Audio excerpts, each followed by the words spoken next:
ਸਤਿ ਸ਼੍ਰੀ ਅਕਾਲ ਜੀ। News Asia Punjabi ਦੇਖ ਰਹੇ ਹੋ ਤੁਸੀਂ ਤੇ ਮੈਂ ਹਾਂ ਕੁਲਵੰਤ ਸਿੰਘ। ਮੈਂ ਔਰ ਰਵਿੰਦਰ ਸਿੰਘ ਜੀ ਇੱਕ ਵਾਰ ਫੇਰ 1 to 1 ਹੁਣ ਤੱਕ ਤਾਂ ਅਸੀਂ ਸਕਾਈਪ ਦੇ ਉੱਤੇ ਅਸੀਂ ਵੀਡੀਓ ਜਿਹੜੀ ਹੈ ਇੰਟਰਨੈਟ ਦੇ ਥਰੂ ਜਿਹੜੀ ਹੈ ਇੱਕ ਦੂਜੇ ਨਾਲ ਤਾਲਮੇਲ ਕਰਕੇ ਜਿਹੜੀ ਹੈ ਵੀਡੀਓ ਦੇ ਵਿੱਚ ਤੁਹਾਡੇ ਰੂਬਰੂ ਹੁੰਦੇ ਰਹੇ ਹਾਂ, ਲੇਕਿਨ ਅੱਜ 1 to 1 after a long time ਜਿਹੜਾ ਅਸੀਂ ਇਕੱਠੇ ਹੋਏ ਹਾਂ। ਅਤੇ ਅੱਜ ਦੀ ਜਿਹੜੀ ਵੀਡੀਓ ਦਾ ਇੱਕ ਨਵਾਂ ਵਿਸ਼ਾ ਲੈ ਕੇ ਆਏ ਹਾਂ ਕਿ ਕਿਸ ਤਰੀਕੇ ਦੇ ਨਾਲ ਸਟਰੈਸ ਯਾਨੀ ਤਣਾਅ ਸਰੀਰ ਦੇ ਵਿੱਚ ਮੂਵ ਕਰਦਾ। ਹੁਣ ਤੱਕ ਤਾਂ ਇਹ ਸੀਗਾ ਕਿ ਸਟਰੈਸ ਸਿਰਫ ਦਿਮਾਗ ਦੇ ਵਿੱਚ ਹੈ, ਦਿਮਾਗ ਦੇ ਨਾਲ ਬੰਦਾ ਜਿਹੜਾ ਤਣਾਅ ਦੇ ਵਿੱਚ ਰਹਿੰਦਾ ਅਤੇ ਉਹਦੇ ਕਰਕੇ ਆਹ ਕਾਰਨ ਹੁੰਦੇ ਨੇ। ਪਰ ਸਟਰੈਸ ਸਰੀਰ ਦੇ ਹੋਰ ਵੀ ਹਿੱਸਿਆਂ ਦੇ ਵਿੱਚ ਹੁੰਦਾ, ਤਣਾਅ ਸਰੀਰ ਦੇ ਹੋਰ ਵੀ ਹਿੱਸਿਆਂ 'ਚ ਹੁੰਦਾ ਅਤੇ ਉਹ ਸਿਰਫ ਗੋਲੀ ਕੈਪਸੂਲ ਖਾ ਕੇ ਜਾਂ ਕੁਛ ਮਾੜੇ ਮੋਟੀਆਂ ਹੋਰ ਦਵਾਈਆਂ ਖਾ ਕੇ ਠੀਕ ਨਹੀਂ ਹੁੰਦਾ। ਉਹਦੇ ਇੱਕ ਵੱਖਰਾ ਤਰੀਕਾ ਜਿਹੜਾ ਅੱਜ ਰਵਿੰਦਰ ਸਿੰਘ ਜੀ ਸਾਨੂੰ ਦੱਸਣ ਜਾ ਰਹੇ ਨੇ, ਆਪਾਂ ਇਹਨਾਂ ਤੋਂ ਜਾਣਦੇ ਹਾਂ। ਰਵਿੰਦਰ ਸਿੰਘ ਜੀ, ਤੁਹਾਡਾ ਨਿਊਜ਼ ਏਸ਼ੀਆ ਪੰਜਾਬੀ ਦੇ ਵਿੱਚ ਇੰਡੀਆ ਆਉਣ 'ਤੇ ਬਹੁਤ ਬਹੁਤ ਸਵਾਗਤ ਹੈ ਜੀ। Thank you. ਸਤਿ ਸ਼੍ਰੀ ਅਕਾਲ ਜੀ। ਸਤਿ ਸ਼੍ਰੀ ਅਕਾਲ ਜੀ। ਰਵਿੰਦਰ ਸਿੰਘ ਜੀ, ਆਪਾਂ ਆਫ ਦੀ ਕੈਮਰਾ ਜ਼ਿਕਰ ਕਰ ਰਹੇ ਸੀ ਵੀ ਤਣਾਅ ਸਿਰਫ ਦਿਮਾਗ ਨੂੰ ਹੀ ਨਹੀਂ ਹੁੰਦਾ, ਤਣਾਅ ਜਿਹੜਾ ਸਰੀਰ ਦੇ ਹੋਰ ਵੀ ਹਿੱਸਿਆਂ ਨੂੰ ਹੁੰਦਾ। ਅਤੇ ਦਿਮਾਗ ਵਾਲਾ ਤਣਾਅ ਆਪਾਂ ਇਹ ਸੋਚ ਲੈਂਦੇ ਹਾਂ ਵੀ ਗੋਲੀ ਖਾ ਲਓ, ਨੀਂਦ ਦੀ ਗੋਲੀ ਖਾ ਲਓ ਜਾਂ ਸਟਰੈਸ ਦੀ ਗੋਲੀ ਖਾ ਲਓ ਅਤੇ ਉਹਦੇ ਨਾਲ ਆਪਾਂ ਜਿਹੜਾ ਆਪਣਾ ਸਟਰੈਸ ਯਾਨੀ ਤਣਾਅ ਆਪਣਾ ਠੀਕ ਹੋ ਜਾਂਦਾ। ਕੁਝ ਹੋਰ ਵੀ ਤਰੀਕੇ ਨੇ ਜਿਹੜੇ ਤਣਾਅ ਠੀਕ ਕਰਨ ਦੇ ਹੈਗੇ ਨੇ ਦਵਾਈਆਂ ਨਾਲ। ਪਰ ਜਿਹੜਾ ਤਰੀਕਾ ਤੁਸੀਂ ਦੱਸ ਰਹੇ ਸੀ ਮੈਨੂੰ ਲੱਗਿਆ ਵੀ ਜਨਤਾ ਤੱਕ ਵੀ ਪਹੁੰਚਣਾ ਚਾਹੀਦਾ। ਦੱਸੋਗੇ ਥੋੜ੍ਹਾ ਜਿਹਾ? ਜ਼ਰੂਰ ਜੀ ਜ਼ਰੂਰ। ਦੇਖੋ, ਇੱਕ ਤਾਂ ਹੈਗਾ ਮੈਂਟਲ ਸਟਰੈਸ, ਜਿਹਨੂੰ ਆਪਾਂ ਕਹਿੰਦੇ ਹਾਂ ਮਾਈਂਡ ਦੇ ਉੱਪਰ ਹੈ ਨਾ, ਟੈਨਸ਼ਨ, ਸਟਰੈਸ, ਤਣਾਅ, ਵਰਡ ਜੋ ਮਰਜ਼ੀ ਯੂਜ਼ ਕਰ ਲਈਏ। ਤਣਾਅ ਇਕੱਲਾ ਆਪਣਾ ਸਿਰ 'ਚ ਜਾਂ ਕਹਦੀ ਮਾਈਂਡ 'ਚ ਨਹੀਂ ਜਾਂਦਾ। ਤਣਾਅ ਜਦੋਂ ਆਪਾਂ ਨੂੰ ਆਉਂਦਾ ਆਪਾਂ ਨੂੰ ਫਿਜ਼ੀਕਲ ਰਿਐਕਸ਼ਨ ਦਿੰਦਾ। ਕਈ ਲੋਕ ਥਰਥਰਾਉਣ ਲੱਗ ਜਾਂਦੇ ਆ, ਕਈਆਂ ਦੇ ਹੱਥ ਪੈਰ ਕੰਬਣ ਲਾਏ ਨੇ, ਕਈ ਡਿਸਓਰੀਐਂਟਡ ਹੋਏ ਨੇ, ਕਈਆਂ ਨੂੰ ਐਂਗਜ਼ਾਇਟੀ, ਪੈਨਿਕ ਅਟੈਕ। ਤਾਂ ਉਹ ਇਕੱਲਾ ਮੈਂਟਲ ਤਾਂ ਨਹੀਂ ਹੈ, ਫਿਜ਼ੀਕਲ। ਉਹ ਫਿਜ਼ੀਕਲ ਕਿੱਥੇ ਜਾਂਦਾ? ਜਦੋਂ ਵੀ ਆਪਣੀ ਬੋਡੀ 'ਚ ਸਟਰੈਸ ਆਉਂਦਾ, ਆਪਣੀ ਬੋਡੀ ਕੋਰਟੀਸੋਲ ਨਾਮ ਦਾ ਹਾਰਮੋਨ ਬਣਾਉਂਦੀ ਹੈ ਉਹਨੂੰ ਦੱਬਣ ਲਈ। ਤਾਂ ਹੀ ਅਗਰ ਦੇਖਿਆ ਜਾਏ, ਮੈਂ ਤੁਹਾਨੂੰ ਕਨੈਕਸ਼ਨ ਵੀ ਦੱਸੂੰਗਾ, ਆਟੋ ਇਮਿਊਨ ਡਿਸਆਰਡਰ 'ਚ ਹਮੇਸ਼ਾ ਕੀ ਦਿੱਤਾ ਜਾਂਦਾ ਹੈ? ਸਟੀਰੋਇਡ ਕੌਣ ਬਣਾਉਂਦਾ ਆਪਣੀ ਬੋਡੀ 'ਚ? ਐਡਰੀਨਲ ਗਲੈਂਡਸ, ਜਿਹੜਾ ਕਿ ਐਡਰੀਨਲ ਹਾਰਮੋਨ ਬਣਾਉਂਦਾ, ਕੋਰਟੀਸੋਲ ਬਣਾਉਂਦਾ। ਜਦੋਂ ਫਿਜ਼ੀਕਲ ਲੈਵਲ 'ਤੇ ਤੁਹਾਨੂੰ ਸਟਰੈਸ ਆ ਗਿਆ, ਉਹ ਕਿੱਥੇ ਜਾਂਦਾ? ਉਹਨੂੰ ਕੋਈ ਚੀਜ਼ ਸੋਕਦੀ ਹੈ, ਉਹ ਹੈ ਗਲੈਂਡ ਐਡਰੀਨਲਸ। ਤੇ ਮੈਂ ਅੱਗੇ ਵੀ ਦੱਸਿਆ, ਪਤੰਗ ਵਰਗਾ ਗਲੈਂਡ ਹੈ, ਪੁੱਠਾ ਲੱਗਿਆ ਹੋਇਆ, ਐਵੇਂ ਕੋਨਾ ਆਪਣੀ ਕਿਡਨੀਆਂ ਦੇ ਉੱਪਰ ਲੱਗਿਆ ਹੋਇਆ। ਇਹ ਅਨੈਟਮੀ 'ਚ ਇੱਕ ਇਹੋ ਜਿਹਾ ਗਲੈਂਡ ਆਪਣੀ ਬੋਡੀ 'ਚ ਬਣੇ ਹੋਏ ਜਿਹੜਾ ਕਿ ਸਿੰਪੈਥੈਟਿਕ ਸਿਸਟਮ ਨਾਲ ਤਾਂ ਜੁੜਿਆ ਹੋਇਆ, ਔਨ ਕਰਨ ਵਾਲੇ ਸਿਸਟਮ ਨਾਲ। ਇਹ ਆਫ ਕਰਨ ਵਾਲੇ ਸਿਸਟਮ ਨਾਲ ਜੁੜਿਆ ਨਹੀਂ ਹੋਇਆ। ਤਾਂ ਹੀ ਸਟਰੈਸ ਵੱਧਦਾ ਸਰੀਰਕ ਲੈਵਲ 'ਤੇ, ਘਟਦਾ ਨਹੀਂ। ਹੁਣ ਸਟਰੈਸ ਕਰਕੇ ਹੁੰਦਾ ਕੀ ਹੈ? ਜਿਹੜਾ ਸਭ ਤੋਂ ਪਹਿਲੀ ਗੱਲ, 99% auto immune disorders stress related ਹੁੰਦੇ ਆ। ਤੁਸੀਂ ਕਦੇ ਵੀ ਡਾਇਬਟਿਕ ਬੰਦੇ ਦੀ ਲਾਈਫ ਦੇਖਿਓ, ਉਹ ਖਿਜਣ ਤੁਜਣ ਵਾਲਾ ਬੰਦਾ ਹੁੰਦਾ, ਉਹ ਗੁੱਸੇ ਵਾਲਾ ਬੰਦਾ ਹੁੰਦਾ। ਗੁੱਸਾ ਕੀ ਹੈ? ਸਟਰੈਸ ਹੈ। ਫਿਜ਼ੀਕਲ ਲੈਵਲ 'ਤੇ ਗੁੱਸਾ ਕਿਹਨੂੰ ਹੋਊਗਾ? ਜਿਹਨੂੰ ਕੋਈ ਤਣਾਅ ਲੱਗੂਗਾ। ਹੁਣ ਕਈ ਬੰਦੇ ਕੂਲ ਹੁੰਦੇ ਨੇ, ਬੱਚੇ ਚਾਹੇ ਜੋ ਮਰਜ਼ੀ ਕਰੀ ਜਾਣ। ਇੱਕ ਬੰਦਾ ਇਹੋ ਜਿਹਾ ਹੁੰਦਾ, ਉਹਨੇ ਇੱਕ ਚੀਕ ਬਾਅਦ 'ਚੋਂ ਮਾਰੀ ਥੱਪੜ। ਉਹ ਥੱਪੜਾਂ ਨੇ ਕਿਉਂ ਮਾਰਿਆ? ਉਹਨੂੰ ਉਹ ਚੀਜ਼ ਤਣਾਵਗ੍ਰਸਤ ਹੈ। ਉਹ ਕਹਿੰਦੇ ਸ਼ਾਰਟ ਫਿਊਜ਼ ਹੈ, ਜਲਦੀ ਭੜਾਕਾ ਪੈ ਜਾਂਦਾ। ਹੁਣ ਇਹਦਾ ਮਤਲਬ ਹੈ ਉਹਦਾ ਕੋਰਟੀਸੋਲ ਹਾਰਮੋਨ ਠੀਕ ਨਹੀਂ ਹੈ। ਅਤੇ ਹਮੇਸ਼ਾ ਆਟੋ ਇਮਿਊਨ ਡਿਸਆਰਡਰ ਹੁੰਦਾ ਹੀ ਸਟਰੈਸ ਕੇਸ ਨੂੰ ਹੈ। ਤਾਂ ਸਟਰੈਸ ਕਿੱਥੇ ਜਾਂਦਾ? ਐਡਰੀਨਲ ਗਲੈਂਡਸ 'ਤੇ। ਉਸ ਤੋਂ ਬਾਅਦ ਉਹ ਕੀ ਕਰਦਾ? ਹੁਣ ਤੁਸੀਂ 99% ਲੋਕਾਂ ਦੇਖੋ, ਜਦੋਂ ਉਹਨਾਂ ਦਾ ਦਿਨ ਤਣਾਵਗ੍ਰਸਤ ਹੁੰਦਾ ਨਾ, ਉਹਨਾਂ ਦੇ ਮੋਢੇ ਦੁਖਣ ਲੱਗ ਜਾਂਦੇ ਆ ਜਾਂ ਉਹਨਾਂ ਦਾ ਸਿਰ ਦੁਖਣ ਲੱਗ ਜਾਂਦਾ। ਸਿਰ ਕਿਉਂ ਦੁਖਦਾ? ਸਭ ਤੋਂ ਬੜਾ ਮਸਲਾ ਉਰੋਂ ਦੀ ਚੱਲ ਕੇ ਐਂ ਘੁੰਮ ਕੇ ਪੂਰੇ ਸਿਰ ਨੂੰ ਫੜਦਾ। ਉਹ ਪੁਆਇੰਟ ਉਰੇ ਹੈ, ਤੁਸੀਂ ਮੰਨੋਗੇ ਨਹੀਂ। ਪੁਆਇੰਟ ਦੱਬੋ, ਕਹਿੰਦਾ ਜੀ ਗਰਦਨ ਵੀ ਹੌਲੀ ਹੋ ਗਈ, ਸਿਰ ਵੀ ਦੁਖਣੋਂ ਹਟ ਗਿਆ। ਜਿਹਨੂੰ ਮੀਗਰੇਨਸ ਕਹਿੰਦੇ ਨੇ, ਉਹ 99% ਸਟਰੈਸ। ਦੇਖਿਓ, ਉਹਨੂੰ ਮੀਗਰੇਨ ਨਾਲੋਂ ਪੁੱਛੋ ਕਦ ਸ਼ੁਰੂ ਹੋਇਆ ਸੀ? ਉਹ ਯਾਰ ਬੌਸ ਨੇ ਨਾ ਅੱਜ ਮਾੜਾ ਜਿਹਾ ਢੀਂ ਕਰਤੀ, ਕੋਈ ਗੱਲ ਹੋ ਗਈ। ਉਹ ਉੱਥੋਂ ਸ਼ੁਰੂ ਹੋਇਆ, 2 ਦਿਹਾੜੀਆਂ ਸਿਰ ਦਰਦ ਨਹੀਂ ਰੁਕਿਆ। ਸਟਰੈਸ ਟ੍ਰਿਗਰ ਕਰਦਾ ਉਹਨੂੰ। ਤਾਂ ਆਪਾਂ ਸਟਰੈਸ ਇਹ ਵੀ ਹੈ, ਚਲੋ ਮੈਂਟਲ ਤਾਂ ਤੁਹਾਨੂੰ ਮੈਂ ਬਹੁਤ ਸਿੰਪਲ ਦੱਸਿਆ, ਮੈਂ ਗੋਲੀ 'ਚ ਤਾਂ ਆਪਾਂ ਜ਼ਿੰਦਗੀ 'ਚ ਨਹੀਂ ਜਾਂਦੇ।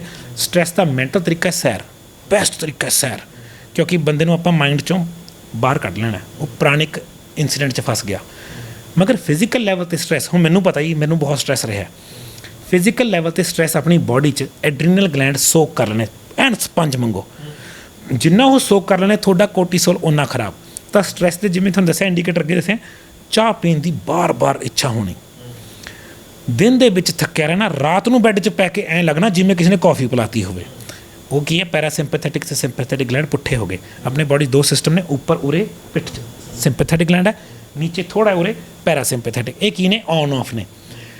ਸਿੰਪੈਥੈਟਿਕ ਆਪਾਂ ਨੂੰ ਔਨ ਕਰਦਾ, ਉਹਨੂੰ ਕਹਿੰਦੇ ਫਲਾਈਟ ਐਂਡ ਫਾਈਟ, ਜਿਹੜਾ ਨੀਚੇ ਹੈ ਉਹ ਹੈਗਾ ਰੈਸਟ ਐਂਡ ਡਾਈਜੈਸਟ। ਬੜੀ ਸੋਹਣੀ ਬੁੱਕ ਹੈ ਫਿਜ਼ੀਓਲੋਜੀ ਤੇ, ਉਸ ਦੱਸਿਆ ਹੋਇਆ ਕਿ ਐਡਰੀਨਲ ਗਲੈਂਡ ਪੈਰਾਸਿੰਪੈਥੈਟਿਕ ਨਾਲ ਜੁੜੇ ਨਹੀਂ ਹੋਏ, ਉਹ ਸਿਰਫ ਔਨ ਹੋ ਸਕਦੇ ਨੇ। ਹੁਣ ਦੇਖੋ ਤੁਸੀਂ ਮਤਲਬ ਉਹ ਗਰਮ ਤਾਂ ਹੋ ਜਾਊਗਾ, ਠੰਡਾ ਨਹੀਂ ਹੁੰਦਾ। ਉਹਨੂੰ ਠੰਡਾ ਕਰਨ ਦੇ ਤਰੀਕੇ ਆਪਾਂ ਲੱਭੇ ਹੋਏ ਨੇ, ਮਗਰ ਇਹ ਫਿਜ਼ੀਕਲ ਲੈਵਲ 'ਤੇ ਚੀਜ਼ਾਂ ਨੇ ਜਿਹੜੀ ਸਟ੍ਰੈਸ ਨੇ ਉਹ ਖਰਾਬ ਕਰਦੀਆਂ ਨੇ। ਜਦੋਂ ਇੱਕ ਵਾਰੀ ਐਡਰੀਨਲ ਖਰਾਬ ਹੋ ਗਏ, ਕੋਰਟੀਸੋਲ ਵਧਣ ਲੱਗ ਗਿਆ, ਤੁਹਾਡਾ ਹਿਊਮਨ ਗਰੋਥ ਹਾਰਮੋਨ ਬਣਨਾ ਬੰਦ ਹੋ ਜਾਂਦਾ। ਦੂਜੀ ਗੱਲ, ਮਿੱਠਾ ਖਾਣ ਦੀ ਤਲਬ ਲੱਗਦੀ ਹੈ, ਮਿੱਠਾ ਖਾ ਕੇ ਅੱਛਾ ਲੱਗਦਾ, ਖਾਣਾ ਖਾ ਕੇ ਸੈਟਿਸਫੈਕਸ਼ਨ ਫੀਲ ਹੁੰਦੀ ਹੈ। ਕੌਫੀ ਚਾਹ ਦੀ ਬਹੁਤ, ਸਵੇਰੇ ਦਿਨ 'ਚ ਥਕਾਵਟ, ਰਾਤ ਨੂੰ ਬਿਲਕੁਲ ਅਵੇਕ। ਇਹ ਲੋਕ ਕ੍ਰੀਏਟਿਵ ਲੋਕ ਹੁੰਦੇ ਆ, ਖਿਆਲੀ ਮਗਰ ਐਗਜ਼ੀਕਿਊਸ਼ਨ 'ਚ ਨਹੀਂ। ਇਹਦੀ ਇੱਕ ਹੋਰ ਪਹਿਚਾਣ ਹੈ, ਜਿਹੜਾ ਅਸੀਂ ਕਹਿੰਦੇ ਸਟ੍ਰੈਸ ਕੇਸ ਹੈ, ਉਹ ਬੰਦਾ ਆਪਣੀ ਜ਼ਿੰਦਗੀ ਤੋਂ ਕਦੇ ਸੈਟਿਸਫਾਈ ਨਹੀਂ ਹੁੰਦਾ। ਚਾਹੇ ਲੱਖ ਰੁਪਏ ਬਣਾਉਣ ਲੱਗ ਜੇ, ਉਹਨੂੰ ਐਂ ਲੱਗਦਾ ਗੱਲ ਨਹੀਂ ਬਣੀ, ਜ਼ੀਰੋ ਸੈਟਿਸਫੈਕਸ਼ਨ। ਉਹ ਆਪਣੇ ਸਰਵਾਈਵਲ ਨੂੰ ਲੈ ਕੇ, ਉਹਨੂੰ ਇੱਕ ਨਵੀਂ ਪ੍ਰੋਬਲਮ ਹੁੰਦੀ ਹੈ, 5 ਸਾਲ ਬਾਅਦ ਕੀ ਪ੍ਰੋਬਲਮ ਆ ਸਕਦੀ ਹੈ, ਉਹਨੇ ਉਹ ਅੱਜ ਸੋਲਵ ਕਰਨੀ ਹੈ। ਅੱਜ ਸੋਲਵ ਕਰਨ ਦੀ ਕੋਸ਼ਿਸ਼ ਕਰੇਗਾ, ਜਿਹੜੀ ਫਿਊਚਰ ਪ੍ਰੋਬਲਮ ਹੈ ਲੋਕਾਂ ਦੀ ਵਰੀ ਕਰੇਗਾ। ਆਪਣੇ ਇੱਜ਼ਤ ਨੂੰ ਲੈ ਕੇ ਬੜਾ ਸੈਂਸਿਟਿਵ ਹੁੰਦਾ ਉਹ ਬੰਦਾ। ਇਹ ਸਟ੍ਰੈਸ ਕੇਸ ਨੇ। ਅਤੇ ਇਹ ਬੰਦੇ ਨੂੰ ਬੱਚੇ ਨਹੀਂ ਪਸੰਦ ਹੁੰਦੇ, ਕਿਉਂਕਿ ਬੱਚੇ ਪਾਉਂਦੇ ਰੌਲਾ ਰੱਪਾ, ਇਹ ਉਹ ਲੈ ਨਹੀਂ ਸਕਦਾ। ਇਹਨੂੰ ਲਾਊਡ ਸਾਊਂਡਸ ਨਹੀਂ ਪਸੰਦ ਹੁੰਦੀਆਂ। ਇਹਨੂੰ ਇੱਕ ਬੜੀ ਇੰਟਰਸਟਿੰਗ ਚੀਜ਼ ਹੈ, ਤੇਜ਼ ਲਾਈਟ ਤਾਂ ਵੱਖਰੀ, ਲਾਊਡ ਸਪੀਕਰ ਸਾਊਂਡ ਆ। ਇਹਨੂੰ ਸਟੂਪਿਡ ਲੋਕ ਅਤੇ ਸਲੋ ਲੋਕਾਂ ਤੋਂ ਖਿੱਚ ਜਾਂਦੀ ਹੈ, ਕਿਉਂਕਿ ਆਪ ਹਰ ਇੱਕ ਚੀਜ਼ 'ਚ ਕਾਹਲੀ ਕਰਨੀ ਹੈ। ਕੰਮ ਸੋਹਣਾ ਨਹੀਂ ਹੋਊਗਾ, ਕਾਹਲੀ ਵਾਲਾ ਹੋਊਗਾ। ਲਿਖਦਾ, ਬੋਲਦਾ, ਈਵਨ ਕਿ ਸੋਚਦਾ, ਹਰ ਇੱਕ ਚੀਜ਼ ਤੇਜ਼ ਹੋਊਗੀ, ਸੁਪਰ ਫਾਸਟ। ਅਤੇ ਇਹ ਜਿਵੇਂ ਦੱਸਿਆ ਅੱਗੇ ਮੈਂ, ਸਟ੍ਰੈਸ ਕੇਸ ਦੇ ਹਮੇਸ਼ਾ ਵੇਟ ਮਿਡ ਸੈਕਸ਼ਨ 'ਤੇ ਵੇਟ ਆਉਂਦਾ ਜਾਂ ਫੈਟ ਪੈਡ ਆਉਂਦਾ ਪਿੱਛੇ ਉਰੇ। ਇਹਦੇ ਮਸਲ ਵੀਕ ਹੁੰਦੇ ਨੇ, ਕਿਉਂਕਿ ਸਟ੍ਰੈਸ ਦੇ ਵਿੱਚ ਬੋਡੀ ਮਸਲ ਨੂੰ ਸ਼ੂਗਰ 'ਚ ਕਨਵਰਟ ਕਰ ਦਿੰਦੀ ਹੈ। ਤਾਂ ਇਹ ਉਹਦੇ ਕੁਝ ਲੱਛਣ ਨੇ ਜਿਸ ਤੋਂ ਪਤਾ ਲੱਗਦਾ, ਮਗਰ ਉਹ ਜਾਂਦਾ ਕਿੱਥੇ ਹੈ, ਸਾਰਾ ਐਡਰੀਨਲਸ 'ਤੇ।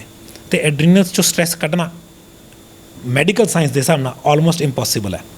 ਮਗਰ ਤਰੀਕੇ ਨੇ, ਬਹੁਤ ਸਿੰਪਲ ਤਰੀਕੇ ਨੇ ਜਿਹੜੇ ਐਡਰੀਨਲਸ 'ਚੋਂ ਦੁਆਰਾ ਸਟ੍ਰੈਸ ਕੱਢਿਆ ਜਾ ਸਕਦਾ। ਅਤੇ ਮੈਂ ਆਪਣੇ ਐਕਸਪੀਰੀਅੰਸ ਤੋਂ ਬੋਲ ਰਿਹਾ, ਫਰੋਮ ਆਪਣੇ ਆਪ 'ਚ ਹੈਂਡਲ ਕਰਨ 'ਚ ਅਤੇ ਲੋਕਾਂ 'ਚ ਹੈਂਡਲ ਕਰਕੇ ਦੇਖਿਆ ਕਿ ਸਟ੍ਰੈਸ ਕੱਢਿਆ ਜਾ ਸਕਦਾ ਫਿਜ਼ੀਕਲ ਲੈਵਲ 'ਤੇ। ਮੈਂਟਲ ਲੈਵਲ ਤਾਂ ਬਹੁਤ ਆਸਾਨ ਹੈ, ਸੈਰ ਤਾਂ there is a way of course. ਤੁਸੀਂ ਇਹ ਦੱਸਿਆ ਕਿ ਜਿਹੜਾ ਸਟ੍ਰੈਸ ਹੈ ਉਹ ਕਿਸ ਤਰੀਕੇ ਦੇ ਨਾਲ ਬੋਡੀ ਦੇ ਅੰਦਰ ਜਾਂਦਾ ਹੈਗਾ ਅਤੇ ਕਿੱਦਾਂ ਬੋਡੀ ਦੇ ਵਿੱਚੋਂ ਆਪਾਂ ਉਸ ਨੂੰ ਕੱਢ ਸਕਦੇ। ਤੁਸੀਂ ਮੈਨੂੰ ਆਫ ਦਾ ਕੈਮਰਾ ਦੱਸ ਰਹੇ ਸੀ ਵੀ ਕੁਝ ਪੁਆਇੰਟਸ ਹੁੰਦੇ ਨੇ ਜਿਨ੍ਹਾਂ ਨੂੰ ਦੱਬ ਕੇ ਆਪਾਂ ਉਹ ਸਟ੍ਰੈਸ ਦੇ ਵਿੱਚੋਂ ਬਾਹਰ ਨਿਕਲ ਸਕਦੇ ਹਾਂ, ਕਿਹੜੇ ਨੇ? ਦੇਖੋ ਇੱਕ ਚੀਜ਼ ਹੈ, ਲੈਟਸ ਸੇ ਮੇਰੇ ਉਰੇ ਦਰਦ ਹੁੰਦਾ, ਇਸ ਏਰੀਏ 'ਚ ਬੋਡੀ ਦੀ ਕਮਿਊਨੀਕੇਸ਼ਨ ਘੱਟ ਗਈ। ਕਮਿਊਨੀਕੇਸ਼ਨ ਸਮਝਦੇ ਹੋ, ਵਾਰਤਾਲਾਪ ਹੈ, ਇਹ ਸਾਰੀ ਵਾਰਤਾਲਾਪ ਹੈ ਇੱਕ। ਹੁਣ ਲੈਟਸ ਸੇ ਮੇਰੇ ਇਸ ਥੰਬ 'ਚ ਖੂਨ ਜਾਣਾ ਹਟ ਗਿਆ, ਇਹ ਗੈਂਗਰੀਨ ਹੋ ਕੇ ਮਰ ਜੂਗਾ। ਹਾਈਪੋਥਰਮੀਆ ਨਾਲ ਹੀ ਹੁੰਦਾ ਕਿ ਖੂਨ ਆਪਣਾ ਅੰਦਰ ਆ ਜਾਂਦਾ। ਹੁਣ ਐਵੇਂ ਹੈ, ਐਡਰੀਨਲਸ ਨੂੰ ਜਦੋਂ ਸਟ੍ਰੈਸ ਮਿਲਦਾ, ਉਹ ਬਾਕੀ ਸਰੀਰ ਨਾਲ ਗੱਲਬਾਤ ਘਟ ਜਾਂਦੀ ਹੈ। ਤਾਂ ਹੀ ਮਸਾਜ, ਐਕੂਪ੍ਰੈਸ਼ਰ, ਕੋਈ ਐਕੂਪੰਚਰ, ਪਤਾ ਨਹੀਂ ਕੀ ਕਰਦੇ ਨੇ ਲੋਕ, ਉਹਦੇ ਨਾਲ ਨਾ ਕਹਿੰਦੇ ਹਾਂ ਵੀ ਅੱਛਾ ਫੀਲ ਹੁੰਦਾ। ਉਹਦਾ ਕਾਰਨ ਕੀ ਹੈ, ਉਸ ਏਰੀਏ ਨਾਲ ਦੁਬਾਰਾ ਵਾਰਤਾਲਾਪ, ਕਮਿਊਨੀਕੇਸ਼ਨ ਚੱਲ ਪਈ। ਹੁਣ ਇਹ ਕਿਹੋ ਜਿਹਾ ਅੰਗ ਹੈ, ਇਹ ਨਾ ਇੱਧਰੋਂ ਟੱਚ ਹੋ ਸਕਦਾ, ਨਾ ਇੱਧਰੋਂ ਟੱਚ ਹੋ ਸਕਦਾ, ਇਹ ਵਿੱਚ ਹੈ। ਸਭ ਤੋਂ ਪ੍ਰੋਟੈਕਟਿਡ ਔਰਗਨ ਹੈ ਇਹ। ਤਾਂ ਹੀ ਵੇਟ ਹਮੇਸ਼ਾ ਢਿੱਡ 'ਤੇ ਆਉਂਦਾ। ਉਰੇ ਸਭ ਤੋਂ ਜ਼ਿਆਦਾ ਪ੍ਰੋਟੈਕਟਿਡ ਔਰਗਨਸ ਨੇ। ਇਹ ਕਿਡਨੀਆਂ ਦੇ ਉੱਪਰ ਲੱਗਿਆ ਹੋਇਆ। ਕਿਡਨੀਆਂ ਤੋਂ ਇੱਕ ਟਿਸ਼ੂ ਨਿਕਲਦਾ, ਫੈਸ਼ੀਆ ਟਿਸ਼ੂ ਕਹਿੰਦੇ, ਉਹ ਆਪਣੇ ਢਿੱਡ ਦੇ ਉਰੇ ਹੈ। ਉਹ ਇੱਕ ਟਿਸ਼ੂ ਹੈ, ਸਿਰਫ ਐਡਰੀਨਲਸ ਨਾਲ ਗੱਲ ਕਰਨ ਦਾ ਤਰੀਕਾ। ਐਚ ਨਹੀਂ ਹੁੰਦਾ, ਐਚ ਸ਼ੇਪ ਹੈ। ਆ ਧੁੰਨੀ ਆ ਗਈ ਮੇਰੀ, ਮੈਂ ਤੁਹਾਨੂੰ ਲੌਜੀਕਲ ਦਿਖਾਉਣਾ। ਇਹ ਤੋਂ 1 ਇੰਚ ਇੱਧਰ, 1 ਪੁਆਇੰਟ, 1 2 3 ਉੱਪਰ, 1 2 3 ਨੀਚੇ, ਪਹਿਲਾਂ ਸੱਜੇ ਪਾਸੇ। ਫਿਰ ਧੁੰਨੀ ਤੋਂ 1 ਇੰਚ ਇੱਧਰ, 1 2 3, ਇਹ ਵੀ ਇਹ ਪੁਆਇੰਟ ਹੈ, ਅਤੇ 1 2 3 ਉੱਪਰ, ਫਿਰ 1 2 3 ਨੀਚੇ। ਇਹ 4 ਪੁਆਇੰਟ ਇੱਧਰ ਨੇ, 4 ਪੁਆਇੰਟ ਇੱਧਰ। ਇਹ ਹਮੇਸ਼ਾ ਪਹਿਲਾਂ ਸੱਜੇ ਹੱਥ ਕਰਨਾ।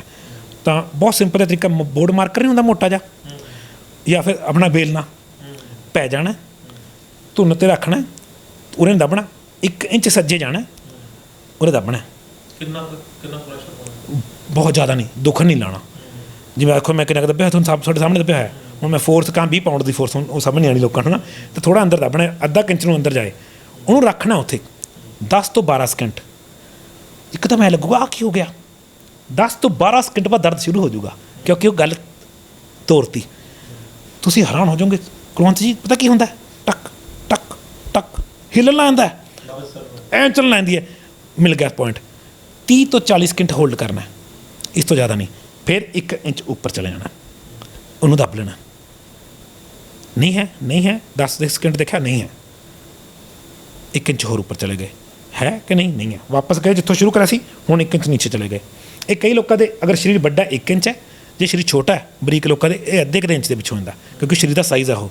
ਫਿਰ ਦੇਖੋ ਪਹਿਲਾਂ ਉਰੇ 1 2 3 4 ਤੱਕ, ਕਈ ਲੋਕ ਉੱਪਰ ਜਾਣਾ, ਮੈਂ ਕਿਹਾ 3 ਬਹੁਤ ਹੈ, 1 0 ਨੂੰ 1 ਕਹੂੰਗਾ, 1 2 3, ਫਿਰ ਉਸ ਤੋਂ ਜਾ ਕੇ 1 2 3 ਨੀਚੇ ਨੂੰ, ਫਿਰ ਇਹ ਤਿੰਨੋਂ ਕਰ ਲਏ, ਇਹ ਤਿੰਨੋਂ ਕਰ ਲਏ, ਇੱਧਰ ਆ ਗਏ ਖੱਬੇ ਪਾਸੇ, ਪਹਿਲਾਂ ਉਰੇ ਇੰਚ ਉੱਪਰ ਹਾਂ ਸਿਰ ਦੱਬਣਾ, ਧੜਕਣ ਆ ਜਾਂਦੀ ਹੈ ਬਹੁਤ ਜ਼ਿਆਦਾ। ਕਈ ਲੋਕਾਂ ਨੂੰ ਲੱਭਣਾ ਪੈਂਦਾ, ਪੁਆਇੰਟ ਸਿੱਧਾ ਨਹੀਂ ਮਿਲਦਾ, ਉਹ ਕਰਨਗੇ ਥੋੜਾ ਹਿਲਾ ਕੇ ਦੇਖੋ, ਇੱਧਰ ਨੂੰ ਹੈ, ਇੱਧਰ ਨੂੰ ਆ ਮਿਲ ਗਿਆ।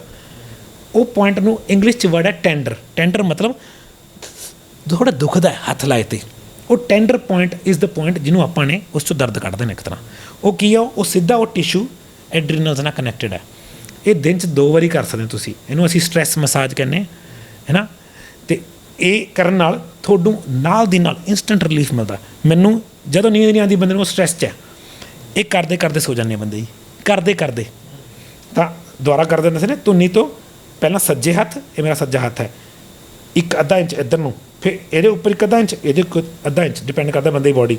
ਫਿਰ ਵਾਪਸ 0 'ਤੇ ਆ ਕੇ ਧੁਨੀ ਤੋਂ ਸੱਜੇ ਨੀਚੇ 2 ਪੁਆਇੰਟ ਨੀਚੇ, 2 ਪੁਆਇੰਟ ਉੱਪਰ 2 ਪੁਆਇੰਟ ਨੀਚੇ ਲਾ ਲਓ ਤੁਸੀਂ, 1 2 3 4 5, ਹਾਂ 5 ਇੱਧਰ ਨੇ 5 ਇੱਧਰ ਨੇ।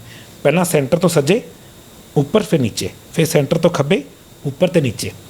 ਅਤੇ ਇਹਨੂੰ ਸੈਂਟਰ 'ਚ ਨਾ, ਸੈਂਟਰ 'ਚ ਨਹੀਂ ਹੈ ਕੁਛ ਨਹੀਂ, ਧੁਨੀ 'ਚ ਨਹੀਂ ਹੈ। ਇਹ ਸੈਂਟਰ ਤੋਂ ਸੱਜੇ ਅੱਧਾ ਇੰਚ, ਸੈਂਟਰ ਤੋਂ ਖੱਬੇ ਅੱਧਾ ਇੰਚ, ਇੱਕ ਅੱਧਾ ਇੰਚ, ਸੌਰੀ ਦੋਨੋਂ ਪੁਆਇੰਟ ਨੇ।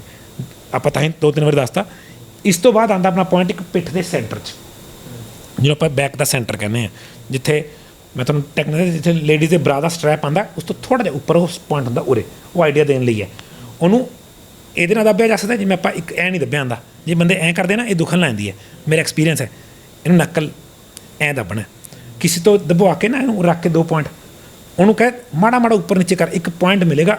ਐਂ ਦਰਦ ਹੁੰਦਾ ਕੁਲਵੰਤ ਜੀ ਜਿਵੇਂ ਕਿਸੇ ਨੇ ਡੰਡਾ ਮਾਰਿਆ ਹੋਵੇ। ਨਹੀਂ, ਉਹ ਜਿਹੜਾ ਤੁਸੀਂ ਪੁਆਇੰਟ ਕਹਿ ਰਹੇ ਹੋ, ਉਹ ਰੀੜ੍ਹ ਦੀ ਹੱਡੀ ਦੇ ਉੱਤੇ ਹੋਣਾ ਚਾਹੀਦਾ, ਇਸ ਸਾਈਡ 'ਤੇ ਕਿਹੜੇ ਪਾਸੇ? ਅਤੇ ਦੇਖੋ ਇਹਦੇ 'ਚ ਗੈਪ ਹੈ ਰੀੜ੍ਹ ਦੀ ਹੱਡੀ ਦੇ ਸਾਈਡਾਂ 'ਤੇ। ਅਗਰ ਆ ਰੀੜ੍ਹ ਦੀ ਹੱਡੀ ਹੈ, ਇਹ ਐਵੇਂ ਸਿੱਧਾ ਨਹੀਂ, ਉਹਦੇ ਉੱਪਰ ਨਹੀਂ ਦੱਬਣਾ ਕਦੇ ਵੀ, ਇਹ ਉਹਦੇ ਸਾਈਡ 'ਤੇ ਪੁਆਇੰਟ ਨੇ। ਇਹ ਉਰੇ ਕੁ ਜੇ ਆ, ਇਹਨੂੰ ਸੈਂਟਰ ਆਫ ਦ ਬੈਕ ਕਹਿੰਦੇ, ਜਦ ਕਿ ਸੈਂਟਰ ਲੱਗਦਾ ਲੋਕਾਂ ਨੂੰ ਉਰੇ ਹੈ, ਉੱਪਰ ਹੁੰਦਾ। ਇਹ ਪੁਆਇੰਟ ਲੱਭਦੇ ਥੋੜਾ ਪਤਾ ਲੱਗਦਾ ਕਿਹੜਾ। ਹਾਂ ਆਹ 2 ਦੇਖੋ ਨਾ, ਅੱਜ ਮੈਂ ਹੱਡੀ ਹੈ ਐਵੇਂ, ਇੱਕ ਇੱਧਰ ਦੱਬ ਰਿਹਾ, ਇੱਕ ਇੱਧਰ ਦੱਬ ਰਿਹਾ, ਹਾਂ ਹੱਡੀ ਦੇ ਆਲੇ ਦੁਆਲੇ। ਤਾਂ ਆਹ ਹੱਡੀ ਹੈ ਤਾਂ ਇਹਦੇ ਆਲੇ ਦੁਆਲੇ, ਅਤੇ ਉੱਪਰ ਨੀਚੇ ਕਰਦੇ ਮਿਲ ਜਾਏਗਾ ਕਿਹੜੀ ਨੰਬਰ 'ਤੇ ਹੈ। ਉੱਥੇ ਬਹੁਤ ਅੱਛਾ ਪੇਨ ਹੋਏਗੀ। ਇਹ 2 ਮਿੰਟ ਦੱਬੀ ਰੱਖਣਾ। ਇਹਨਾਂ ਨੂੰ 40-50 ਸਕਿੰਟ ਬਹੁਤ ਹੈ ਇੱਕ ਪੁਆਇੰਟ ਨੂੰ, ਅਗਰ ਦਰਦ ਹੈਗਾ। ਜੇ ਨਹੀਂ ਹੈ 10-12 ਸਕਿੰਟ ਬਾਅਦ ਚੇਂਜ। ਇਹਨੂੰ 1 ਤੋਂ 2 ਮਿੰਟ ਚੰਗੀ ਤਰ੍ਹਾਂ ਦੱਬਣਾ।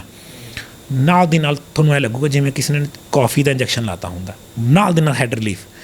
ਜੇ ਸਟ੍ਰੈਸ ਬਹੁਤ ਜ਼ਿਆਦਾ ਹੈ ਤਾਂ ਆਪਣੀ C ਬੋਨਸ ਨੇ, C7 ਬੋਨਸ ਨੇ, ਆ ਜਿਹੜਾ ਆਪਣਾ ਮਣਕਾ ਹੁੰਦਾ ਇਹ ਤੋਂ ਲੈ ਕੇ ਗਰਦਨ 'ਚ, ਇਹ ਸਾਰੇ ਪੁਆਇੰਟਸ ਵੀ ਨੇ, ਉਹਨਾਂ ਨੂੰ ਵੀ ਉਮੀਦ ਆਪਣਾ। ਇਹ C ਪੁਆਇੰਟਸ ਨੇ, ਇਹਨਾਂ ਦਾ ਤਾਂ ਬੜਾ ਮਜ਼ੇਦਾਰ ਹੀ। ਇਹ ਪੁਆਇੰਟਸ ਸਾਰੇ ਇਹਦੇ ਨੇ, ਆਪਣੇ ਨਾਸਾਂ ਦੇ, ਇਹਨੂੰ ਕਹਿੰਦੇ ਆਪਾਂ ਪੰਜਾਬੀ 'ਚ, ਹੈ ਨਾ। ਅਤੇ ਅੱਖਾਂ ਦਾ, ਨੱਕ ਦਾ ਅਤੇ ਗਲੇ ਦਾ ਪੁਆਇੰਟ ਹੈ। ਥਾਇਰਾਇਡ ਦਾ ਪੁਆਇੰਟ ਵੀ ਹੋ ਰਿਹਾ ਜੀ। ਇਹ ਦੇਖੋ ਨਾ, ਸਮਝੋ ਤੁਸੀਂ ਹੁਣ ਇਹ ਗਲੈਂਡ ਹੈ, ਇਹਨੂੰ ਕੋਈ ਚੀਜ਼ ਫੜੀ ਬੈਠੀ ਹੈ, ਉਹ ਮਸਲ ਇੱਥੇ ਹੈ। ਅੱਜ ਇਹ ਤੁਹਾਨੂੰ ਮੈਂ ਸੁਣਾ ਵੀ ਦਊਂਗਾ, ਕਿਸੇ ਨੇ ਆਪਣੀ ਸਿਸਟਰ ਨੂੰ ਅੱਗੇ ਰਿਕਮੈਂਡ ਕਰਿਆ ਪੁੱਠੀ ਸੈਰ ਬਾਰੇ ਅਤੇ ਆਹ ਮਸਲ ਦੀ ਮਸਾਜ ਕਰਨ ਬਾਰੇ। 70% ਸੋਲਵ ਹੋ ਗਈ। ਮੇਰੀ ਕਲਾਇੰਟ ਦੀ ਸਿਸਟਰ, ਉਹਨੂੰ ਸਿਰਫ ਆਪਾਂ ਮਸਲ ਦੱਸਿਆ ਨਾ, ਅੱਗੇ ਮਸਲ ਹੈ ਪਿੱਠ ਦਾ, ਉਹਨੇ ਸਿਰਫ ਪੁੱਠੀ ਸੈਰ 'ਤੇ ਆ ਮਸਲ ਦੀ ਮਸਾਜ ਸਿਖਾਤੀ ਉਹਨੂੰ, ਆਪਣੀ ਵੀਡੀਓ 'ਚ ਸਿੱਖ ਕੇ। ਉਹ ਲੇਡੀ ਠੀਕ ਹੋ ਗਈ। ਉਹਨੇ ਮੇਰੇ ਬੈਕ ਦੇ ਮਸਲ ਫਰੰਟ 'ਚ ਨੇ। ਦੇਖੋ ਨਾ, ਕੋਈ ਚੀਜ਼ ਕਿਸ ਨੂੰ ਫੜ ਰਹੀ ਹੈ, ਅਗਰ ਉਹ ਪਿੱਛੇ ਹੁੰਦੇ ਤਾਂ ਗੱਲ ਹੀ ਵੱਖ ਜਾਂਦੀ। ਬੈਕ ਦੇ ਮਸਲ ਫਰੰਟ 'ਚ ਨੇ, ਫਰੰਟ ਦੇ ਮਸਲ ਬੈਕ 'ਚ ਨੇ, ਤਾਂ ਹੀ ਆਪਣੇ ਫਰੰਟ ਸੈਰ ਕਰਦੇ ਹਾਂ, ਆਪਣੇ ਪਿਛਲੇ ਮਸਲ ਤੱਕ ਐਵੇਂ ਨੇ।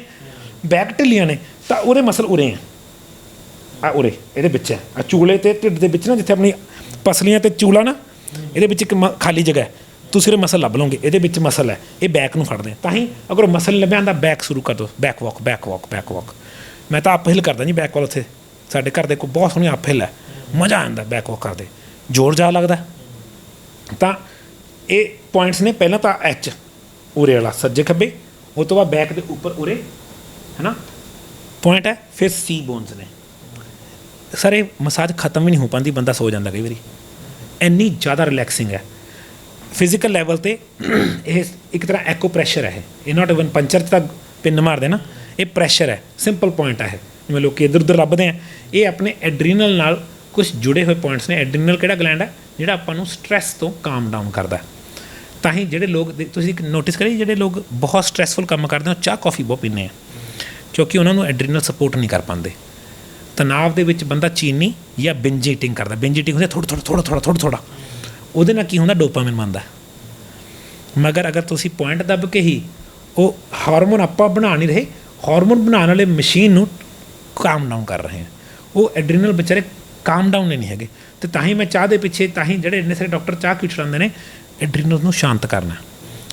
ਮੈਂ ਤੁਹਾਨੂੰ 1-2 ਦਿਨ ਤੱਕ ਆਪਾਂ ਚੀਜ਼ ਦੇਵਾਂਗੇ ਇੱਕ ਜੀ ਬੜੀ ਸੋਹਣੀ ਐਡਰੀਨਲਸ ਤੋਂ ਪ੍ਰੈਸ਼ਰ ਚੱਕਣ ਵਾਲੀ ਚੀਜ਼ ਬਣਾ ਰਹੇ ਹਾਂ ਅਤੇ ਅਗਰ ਉਹ ਸਕਸੈਸਫੁਲ ਹੋ ਗਈ ਫਿਰ ਆਪਾਂ ਲਾਂਚ ਵੀ ਕਰਾਂਗੇ। ਮਗਰ ਇਹ ਤਰੀਕਾ ਹੈ ਨੈਚੁਰਲੀ, ਕਿਸੇ ਦੇ ਕੋਈ ਨਾ ਕੋਈ ਪ੍ਰੋਡਕਟ ਖਰੀਦਣਾ ਹੈ ਨਾ ਕੋਈ ਚੀਜ਼ 'ਤੇ ਪੈਸੇ ਲਾਉਣੇ ਆ। ਆਪਾਂ ਨੇ ਸਿਰਫ ਆਪਣੀ ਮਸਾਜ ਕਰਕੇ ਲੋਟ ਆ ਸਕਦੇ ਹਾਂ। ਤਾਂ ਆਹ ਤਾਂ ਬਹੁਤ ਇਫੈਕਟਿਵ ਨੇ ਜੀ। ਆਹ 7 ਪੁਆਇੰਟ, ਇਹਨਾਂ 'ਤੇ ਅਲੱਗ ਵੀਡੀਓ ਹੋਣੀ ਚਾਹੀਦੀ ਹੈ। ਇਹ ਸਾਈਨਸਿਸ ਦਾ ਪੁਆਇੰਟ ਹੈ, ਨੋਜ਼ ਦਾ ਪੁਆਇੰਟ ਹੈ, ਥਰੋਟ ਦਾ ਪੁਆਇੰਟ ਹੈ ਅਤੇ ਥਾਇਰਾਇਡ ਦਾ ਪੁਆਇੰਟ ਹੈ। ਉਰੇ ਇਹ 7 ਬੋਨਸ ਹੁੰਦੀਆਂ C1 C2 ਬਹੁਤ ਛੋਟੀ ਬੋਨਸ ਹੈ 7। ਇਹਨਾਂ ਨੂੰ ਦੇਖਣਾ ਅਸੀਂ ਗੱਲ ਕਿਉਂ ਕਰੀ ਸੀ। ਹਾਂ ਆਲੇ ਦੁਆਲੇ ਸਿੱਧਾ ਬੋਨ 'ਤੇ ਤਾਂ ਕਦੇ ਵੀ ਨਹੀਂ ਆਪਾਂ ਹੱਥ ਲਾਉਂਦੇ। ਅਗਰ ਇਹ ਬੋਨ ਹੈ ਇਹਦੇ ਆਲੇ ਦੁਆਲੇ ਉਵੇਂ ਜਿਵੇਂ ਐਂ ਦੱਬ ਕੇ। ਇਹਦੇ ਲਈ ਇੱਕ ਸਪੈਸ਼ਲ ਡਿਵਾਈਸ ਵੀ ਆਉਂਦਾ ਮਗਰ ਇੰਨਾ ਮਹਿੰਗਾ ਲੈਣਾ ਮੈਂ ਲਿਆਂਦਾ ਹੋਇਆ। You can do it with somebody. ਤੁਹਾਡੇ ਹੱਥ ਨਾ ਕਰਦੇ ਬਹੁਤ ਹੈ, ਆਪਾਂ ਨੂੰ ਕੀ ਲੋੜ ਪਈ ਡਿਵਾਈਸ ਲੈਣ ਦੀ। ਅਤੇ ਅਫਕੋਰਸ ਇਹ ਚੀਜ਼ਾਂ ਨੂੰ ਖਰਾਬ ਕੌਣ ਕਰਦਾ ਹੈ? ਜਦੋਂ ਤੁਸੀਂ ਸਟ੍ਰੈਸ 'ਚੋਂ ਕੌਫੀ ਚਾਹ ਅਤੇ ਚੀਨੀ ਸਟ੍ਰੈਸ ਵਧਾ ਦਿੰਦੇ ਆ, ਅਪੀਅਰੈਂਸ ਦਿੰਦੇ ਲੱਗਦਾ ਬੰਦੇ ਨੂੰ ਕਿ ਮੈਂ ਸ਼ਾਂਤ ਹੋ ਗਿਆ ਮਗਰ ਬਲਦੀ 'ਤੇ ਤੇਲ ਪੈ ਗਿਆ। ਅਤੇ ਸਭ ਤੋਂ ਗੰਦਾ ਸਟ੍ਰੈਸ ਮਾਰਨ ਦਾ ਤਰੀਕਾ ਦਾਰੂ ਅਤੇ ਐਂਟੀ ਡਿਪਰੈਸੈਂਟਸ ਨੇ। ਉਹ ਮੌਕੇ 'ਤੇ ਤੁਹਾਨੂੰ ਕੀ ਲੱਗਣ ਲਾ ਦਿੰਦੇ ਨੇ ਕਿ ਤੁਹਾਡਾ ਸਟ੍ਰੈਸ ਚਲਾ ਗਿਆ ਮਗਰ ਉਹ ਸਟ੍ਰੈਸ ਵੱਧ ਜਾਂਦਾ। ਉਹ ਤਾਂ ਜਿਵੇਂ ਪ੍ਰੋਪਰ ਬਲਦੀ 'ਤੇ ਤੇਲ ਪਾਤਾ। ਇਕੱਲਾ ਐਡਿਕਟ ਨਹੀਂ ਜੀ, ਉਹ ਐਡਰੀਨਲ ਗਲੈਂਡਸ ਨੂੰ ਹੋਰ ਖਰਾਬ ਕਰ ਦਿੰਦੇ ਆ। ਦੇਖੋ ਅਗਰ ਮੈਂ ਸ਼ਰਾਬੀ ਨੂੰ ਪੁੱਛਿਆ ਕਿਉਂ ਪੀਣਾ, ਕਹਿੰਦਾ ਘਰ ਵਾਲੀ ਲੜਦੀ ਹੈ। ਮੈਂ ਕਿਹਾ ਫਿਰ ਕੀ ਹੁੰਦਾ, ਕਹਿੰਦਾ ਮਿਊਟ ਹੋ ਜਾਂਦੀ ਹੈ। ਮੈਂ ਕਿੰਨੀ ਦੇਰ ਲਈ, ਜਦ ਤੱਕ ਮੈਂ ਟੱਲੀ ਹਾਂ। ਫਿਰ ਉਹਨੂੰ ਕੀ ਕਰਨਾ ਪੈਂਦਾ, ਉਹਨੂੰ ਹਰ ਰੋਜ਼ ਹੋਰ ਸਾਰੀ ਦਿਹਾੜੀ। ਬਿੱਲੀ ਨੇ ਅੱਖਾਂ ਬੰਦ ਕਰ ਲਈਆਂ, ਕਬੂਤਰ ਨੇ ਅੱਖਾਂ ਬੰਦ ਕਰ ਲਈਆਂ ਬਿੱਲੀ ਨੂੰ ਦੇਖ ਕੇ। ਬਿੱਲੀ ਉੱਥੇ ਹੀ ਬੈਠੀ ਹੈ। ਸੇਮ ਐਂਟੀ ਡਿਪਰੈਸੈਂਟਸ ਨੇ। ਤੁਹਾਨੂੰ ਨਹੀਂ ਪਤਾ ਕੀ ਕਰ ਰਹੇ ਅੰਦਰ, ਉਹ ਤੁਹਾਡੇ ਹਾਰਮੋਨਸ ਨਾਲ ਛੇੜਖਾਨੀ ਕਰ ਰਹੇ। ਜਿਹੜਾ ਹਾਰਮੋਨ ਆਪਣੇ ਆਪ ਬਣਨਾ ਚਾਹੀਦਾ ਸੀ ਉਹ ਤੁਸੀਂ ਆਰਟੀਫਿਸ਼ੀਅਲੀ ਬਣਾਉਣ ਲੱਗ ਗਏ। ਨਹੀਂ, ਕਦੇ ਵੀ ਨਹੀਂ ਕਰਨਾ। ਜਦ ਇੱਕ ਹਾਰਮੋਨ ਬਣਦਾ ਉਹਦੇ ਰਿਸਪੈਕਟਿਵ 'ਚ ਉਹਦੇ ਤੁਸੀਂ ਕਹਿੰਦੇ ਉਹਨੂੰ ਬੈਲੈਂਸ ਕਰਨ ਇੱਕ ਹੋਰ ਹਾਰਮੋਨ ਬਣਦਾ। ਜਦ ਤੁਸੀਂ ਉਹ ਇਕੱਲਾ ਹਾਰਮੋਨ ਲੈਣ ਲੱਗ ਗਏ ਉਹ ਦੂਜਾ ਖਰਾਬ ਹੋ ਜਾਂਦਾ। ਤਾਂ ਜਦ ਇਕੱਲਾ ਬੰਦਾ ਐਂਟੀ ਡਿਪਰੈਸੈਂਟ ਲੈਣ ਲੱਗ ਜਾਂਦਾ ਉਹਦਾ ਡੋਪਾਮਾਈਨ, ਮੈਲਾਟੋਨਿਨ, ਤਾਂ ਹੀ ਤਾਂ ਬੰਦਾ ਐਡਿਕਟਡ ਹੋ ਜਾਂਦਾ। ਤਾਂ ਉੱਥੇ ਤੱਕ ਗੱਲ ਹੀ ਨਾ ਪਹੁੰਚਾਓ, ਉਹ ਤਾਂ ਡਾਕਟਰ ਨੂੰ ਵਿਚਾਰੇ ਨੂੰ ਦੇਣਾ ਪੈਂਦਾ ਕਿਉਂਕਿ ਤੁਸੀਂ ਗੱਲ ਉੱਥੇ ਤੱਕ ਲੈ ਗਏ। ਪਹਿਲਾਂ ਹੀ ਮੋੜ ਲਓ, ਹੈ ਨਾ। ਆਕਸੀਜਨ ਜਿੰਦਾ ਰੱਖਦੇ ਤੁਹਾਨੂੰ ਆਕਸੀਜਨ। ਕੋਈ ਚੀਜ਼ ਜਿਹੜੀ ਆਕਸੀਜਨ ਚੱਕਦੇ ਬੱਲੇ ਬੱਲੇ ਹੈ। ਸੈਰ, ਖੁੱਲ੍ਹੇ 'ਚ ਸੈਰ, ਮੌਸਮ ਵੀ ਸਾਫ਼ ਹੈ ਅੱਜ ਕੱਲ੍ਹ ਤਾਂ ਰੱਬ ਦਾ ਸੁੱਖ ਹੈ। ਤਾਂ ਸੈਰ ਖੁੱਲ੍ਹੇ 'ਚ ਤੜਕੇ ਸੈਰ, ਬਹੁਤ ਸੋਹਣੇ ਰਿਜ਼ਲਟ ਆਉਂਦੇ ਨੇ। ਇਹ ਤਾਂ ਹੋ ਗਿਆ ਧੁੰਨੀ ਦੇ ਆਲੇ ਦੁਆਲੇ ਆਪਾਂ ਨੇ ਜਿੱਦਾਂ ਦੱਸਿਆ ਵੀ ਅਤੇ ਪਿੱਠ ਦੇ ਵਿੱਚ। ਅਤੇ ਪਰ ਜੇਕਰ ਆਪਾਂ ਆਕੂਪ੍ਰੈਸ਼ਰ ਵਾਲਿਆਂ ਦੀ ਗੱਲ ਕਰੀਏ ਤਾਂ ਉਹ ਹੱਥਾਂ ਅਤੇ ਪੈਰਾਂ ਦੇ ਵੀ ਜਿਹੜਾ ਪੁਆਇੰਟ ਦੱਬਣ ਦੇ ਨਾਲ ਉਹਦਾ ਫਰਕ ਪੈਂਦਾ ਹੈਗਾ। ਕੀ ਉਹਦੇ 'ਚ ਵੀ ਕੁਛ ਹੈ? ਦੇਖੋ ਮੈਂ ਚੀਜ਼ ਨਾਲ ਸਿੱਧੀ ਕਮਿਊਨੀਕੇਸ਼ਨ ਕਰਕੇ ਖੁਸ਼ ਹਾਂ। ਇਹ ਦੇਖੋ ਕਿੰਨੀ ਦੂਰ ਦੀ ਕਮਿਊਨੀਕੇਸ਼ਨ ਹੈ। ਮੈਨੂੰ ਪਤਾ ਕਹਿੰਦੇ ਯਾਰ ਡਾਈਜੈਸ਼ਨ ਦਾ ਪੁਆਇੰਟ ਆ। ਮੈਂ ਕਿਹਾ ਮੈਂ ਲਿਵਰ ਨੂੰ ਮਸਾਜ ਕਰ ਦੂੰਗਾ ਸਿੱਧਾ ਹੀ। ਮੇਰੇ ਕੋਲ ਲਿਵਰ ਮਸਾਜ ਦਾ ਪ੍ਰੋਪਰ ਤਰੀਕਾ ਹੈ, ਮੈਂ ਤਾਂ ਉਹਨੂੰ ਕਰ ਦੂੰਗਾ। ਇੰਨੀ ਦੂਰ ਦੀ ਕਮਿਊਨੀਕੇਸ਼ਨ ਕਿੱਥੇ ਜਾ ਕੇ ਨਰਵ ਕਿਹਨੂੰ ਸਟਿਮੂਲੇਟ ਕਰੇਗੀ? ਨਹੀਂ, ਮੈਨੂੰ ਇਹ ਹੌਲੀ ਲੱਗਦਾ ਕੰਮ ਹੁੰਦਾ। ਮੈਂ ਸੁਣਿਆ, ਕਰਾ ਕੇ ਵੀ ਦੇਖਿਆ ਇੱਕ ਵਾਰੀ ਪਾਸ 'ਚ। ਆਪਾਂ ਸਿੱਧੀ ਚੀਜ਼ ਨਾਲ ਗੱਲ ਕਰਨੀ ਹੈ।